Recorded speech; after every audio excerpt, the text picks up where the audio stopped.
देखिए, चंद्रशेखर आज़ाद जी की मूर्ति के बारे में पहले भी बहुत बार इस प्रकरण में बातें हुई हैं और दीपक रावत जी जिस समय डीएम थे वो खुद आए थे, बोलकर गए थे कि ये चंद्रशेखर जी की मूर्ति जो है बहुत जल्दी से जहाँ पर थी वहीं पे ही वो प्रतिमा स्थापित हो जाएगी। बट उसके बाद भी पता नहीं क्या कौन सी राजनीति होती रही रुड़की के अंदर। जो विधानसभा के जो प्रतिनिधि हैं इम्पोर्टेंट, वो किस तरीके की राजनीति करते रहे, या जो नगर के मेयर हैं वो किस तरीके की राजनीति करते रहे, तो समझ नहीं आया कि अभी तक भी ये प्रकरण उसी तरीके से चल रहा है। अभी मेरे को कल ही पता चला है कि नमामि बंसल जी ने इसमें बातचीत करी है लोगों से, जो इम्पोर्टेंट जनप्रतिनिधि हैं उन लोगों से बुला के उन्होंने बोला कि मैं एक बैठक करूंगी और उसमें इसका निवारण होगा। बट इसमें जो है बहुत ज़्यादा राजनीति करने की ज़रूरत नहीं है, क्योंकि ये शहीद की प्रतिमा की बात है और हमारा भारतवर्ष जो है शहीदों की प्रतिमा के लिए यदि राजनीति करेगा तो मैं समझती हूँ कि वो एक ओछी बातें होती हैं। और प्रतिमा को जहाँ पर थी, पहली बात तो ये है कि जो यहाँ के जो विधानसभा के जो जनप्रतिनिधि हैं या नगर के जो जनप्रतिनिधि हैं, उन लोगों को पहले ही ये बात सोचनी चाहिए थी कि जो शहीद की प्रतिमा है, आप उस प्रतिमा को उठा के इधर से उधर रख रहे हैं, इट डज मीन कि आप शहीदों का अपमान कर रहे हैं। आप कैसे इम्पोर्टेंट जनप्रतिनिधि हैं कि आप शहीदों के ये अपमानित करने पर लग चुके हैं। इसी में ये ओछी राजनीति करने की शुरुआत कर दी है आप लोगों ने, क्योंकि प्रतिमा जो है वो बहुत बरसों से पटियाला लस्सी एक जगह है वहाँ पर आगे में थी और हमने उस बारे में बहुत, हमारे कांग्रेस के लोगों ने मिलके बहुत बार इस बात की चर्चा की कि हम इसको बहुत खूबसूरत तरीके से यहाँ पे लाइटिंग लगाएंगे, कलर लाइटिंग लगाएंगे, फुहारे लगाएंगे, लोगों के बैठने के लिए बेंचेस लगाएंगे, एक छोटा सा मतलब एक बहुत प्यारा सा छोटा सा एक पार्क बना देंगे। जैसे बच्चे लोग हैं मार्केट में आते हैं तो वो बच्चे लोग भी वहाँ पे बैठ के खेल वेल सकते हैं, सुरक्षित भी रहेंगे, चारों तरफ से कवर्ड करा के एक खूबसूरत रूप दिया जा सकता था। उस प्रतिमा को ही उधर से उधर हटा के, उधर से उधर हटा के, कभी कोई मंत्री आ रहे हैं वो बोल रहे हैं नहीं अब तो ये वहीं पे ही लग जाएगी। तो ये बहुत ओछी बातें हैं। एक देश भगत मतलब हमारे चंद्रशेखर आज़ाद जी ने मतलब अपनी जान कुर्बान करी है इस देश के ऊपर, और देश के लोगों का कर्तव्य जाता है, रुड़की में जो जनता रहती है, नागरिक जो लोग रहते हैं, उनका कर्तव्य जाता है कि उस प्रतिमा को उसी जगह पे स्थापित कराएं, सब लोग मिलके कराएं।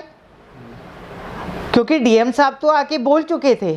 कि हाई कोर्ट वगैरह से सबसे क्लियर है ये, और एक शहीद की मूर्ति के ऊपर हाई कोर्ट में जाना और दाएं बाएं की ओछी राजनीति करना, मैं ये समझती हूँ कि ये अच्छे किरदार का कोई अभिनय नहीं है। जो अच्छे किरदार होते हैं वो अपने अच्छे सेंस में काम करके लोगों के दिलों में जगह बनाते हैं, ना कि आप ये छोटी छोटी ओछी राजनीति करके कि नहीं अहम ब्रह्मास्मि, कि मैं भगवान हूँ, नहीं मैं वहाँ से उठा के वहाँ रखवा सकता हूँ, मैं वहाँ से उठा के वहाँ रखवा सकता हूँ। तो ये बहुत ही मतलब मेरी अपनी विचारधारा से मतलब बहुत ही ओछी बातें हैं। और पूरे भारतवर्ष जो आज खुली हवा में सांस ले रहा है, ये उन शहीदों में से ही एक शहीद हैं हमारे चंद्रशेखर आज़ाद जी, कि जो आज हम इतनी खुली हवा में सांस ले रहे हैं और हर व्यक्ति स्वतंत्र है। इन्हीं लोगों के माध्यम से तो हम लोग स्वतंत्र हुए हैं। यदि वो उस समय ऐसी राजनीति करते जैसे आजकल के जो लोग हैं जनप्रतिनिधि, जो इम्पोर्टेंट जनप्रतिनिधि हैं, जिस तरीके की राजनीति करते हैं, लोगों के लिए वोट बैंक की राजनीति करते हैं, ओछी राजनीति करते हैं और लोग राजनीति को मतलब कि चंद्रशेखर आज़ाद जी की मूर्ति के लिए बिजनेस बना लिया कि इसको बिजनेस बना लो भाई, और नहीं मैं यहाँ से वहाँ उठा के रखूँगा, वहाँ से वहाँ उठा के रखूँगा। तो मैं तो ये कहूँगी कि लोगों की जो सोच है, लोगों की जो मानसिकताएं हैं, तो वो बहुत ज़्यादा डाउनग्रेड पे जा रही हैं। इतने डाउनग्रेड पे राजनीति देश की सेवा के लिए होनी चाहिए, समाज के सुधार के लिए होनी चाहिए। वैसे ये लोग कहते हैं सबका साथ सबका विकास। मुझे आज तक ये नहीं पता चला कि कहाँ सबका साथ है और कहाँ सबका विकास है। तो मुझे आज तक ये बात नहीं समझ आई, यदि आप सबका साथ सबके विकास की बात करते हैं तो ये मूर्ति यहाँ पे आप इतने बरसों से आप यहाँ पे सत्ता में हैं, आप कभी का उधर में रखवा के उनकी प्रतिमा को और बहुत खूबसूरत रूप दे सकते थे। मैं हर बार इम्पोर्टेंट जनप्रतिनिधियों की 5 साल तक यही बात सुनती हूँ कि अब ये हो जाएगा, अब ये हो जाएगा, उसके बाद होता कुछ नहीं है धरातल पे, खाली इनकी हवाएं बातें होती हैं। कथनी और करनी में बहुत फ़र्क है,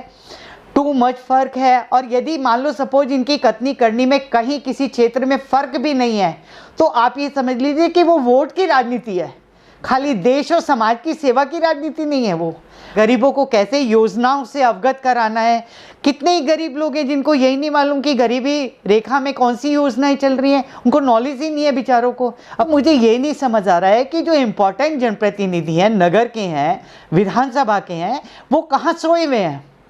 वो कर क्या रहे हैं। आपने वोट लिया है जनता से, जनता ने आपको कुर्सी पे बैठाया है, तो इट डज मीन कि दिस इज़ योर ड्यूटीज़, कि आपकी ड्यूटीज़ हैं और आप उन ड्यूटीज़ से मुकर रहे हैं।